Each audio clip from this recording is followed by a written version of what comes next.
स्वागत है आपका हमारे यूट्यूब चैनल पे।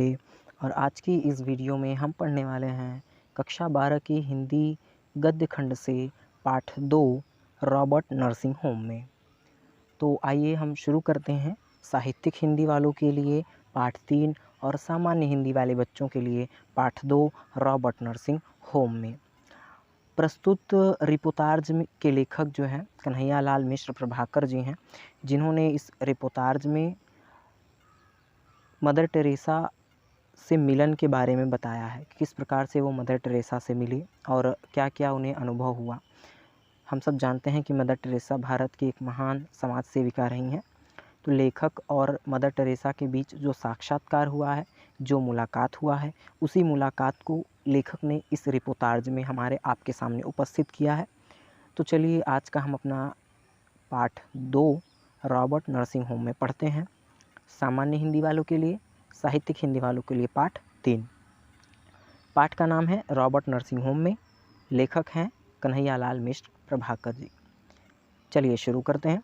वो लिखते हैं कि कल तक जिनका अतिथि था, आज उनका परिचारक हो गया, क्योंकि मेरी अतिथियाँ अचानक रोग की लपेट में आ गईं और उन्हें इंदौर के रॉबर्ट नर्सिंग होम में लाना पड़ा।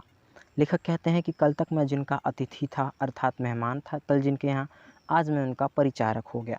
परिचारक का मतलब होता है बीमारी की अवस्था में जो व्यक्ति हमारी सेवा करता है उसे परिचारक कहते हैं।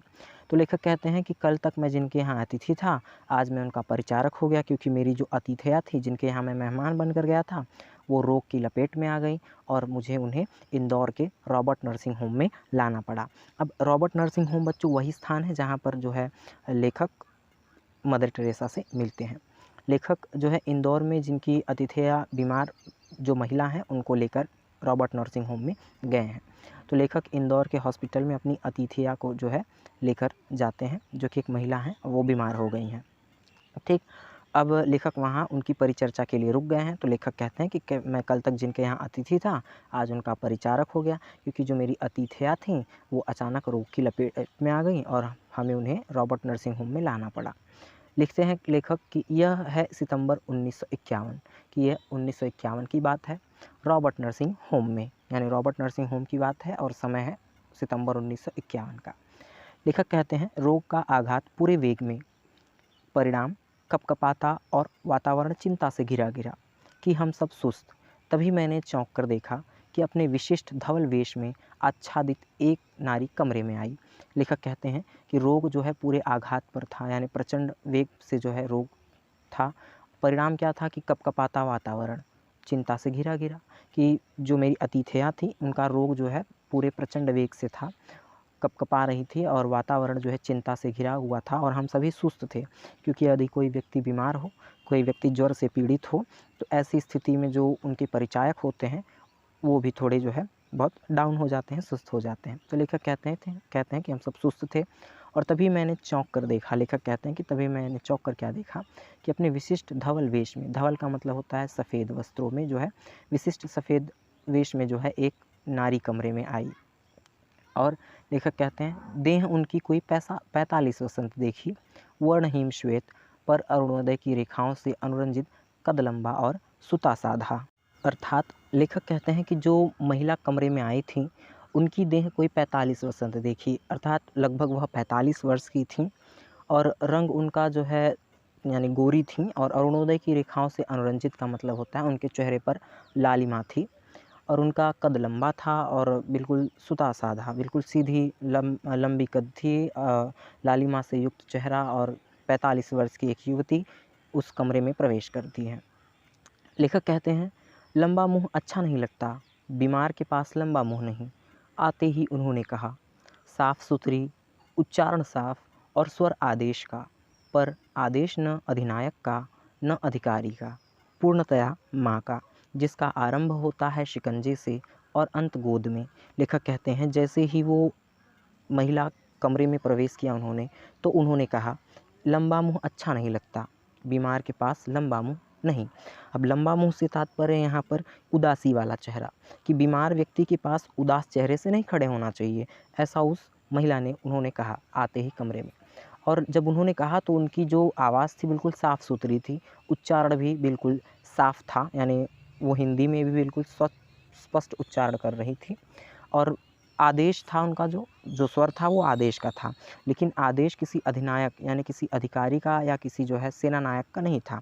पूर्णतः माँ की तरह उन्होंने आदेश दिया कि बीमार व्यक्ति के पास लंबा मुँह अर्थात उदास मुँह अच्छा नहीं लगता। लेखक कहते हैं उनका जो आदेश था वो बिल्कुल माँ के समान था, किसी अधिकारी या किसी सेना नायक के समान नहीं, कि माँ का जो है आदेश जहाँ शिकंजे से प्रारंभ होता है और अंत जिसका गोद में होता है, अर्थात बिल्कुल एक माता के समान उन्होंने हमें आदेश दिया। लेखक कहते हैं हाँ, वह माँ ही थी, होम की अध्यक्षा मदर टेरेसा, मातृभूमि जिसकी फ्रांस और कर्मभूमि भारत, उभरती तरुणाई से उम्र के इस ढलाव तक रोगियों की सेवा में लवलीन, यही काम, यही धाम, यही राग, यही चाव और बस यही। लेखक कहते हैं कि हाँ, वह माँ ही थी, यानी जो युवती उस स्थान पर आके जिन्होंने आदेश दिया था, लेखक कहते हैं कि हाँ, वो शायद माँ ही थी। वो होम की अध्यक्ष थी मदर टेरेसा, अर्थात रॉबर्ट नर्सिंग होम की अध्यक्ष मदर टेरेसा थी, जिनकी मातृभूमि फ्रांस थी और कर्मभूमि यानी जन्म तो उनका फ्रांस में हुआ, लेकिन कर्म अपना उन्होंने जो है आकर भारत में किया।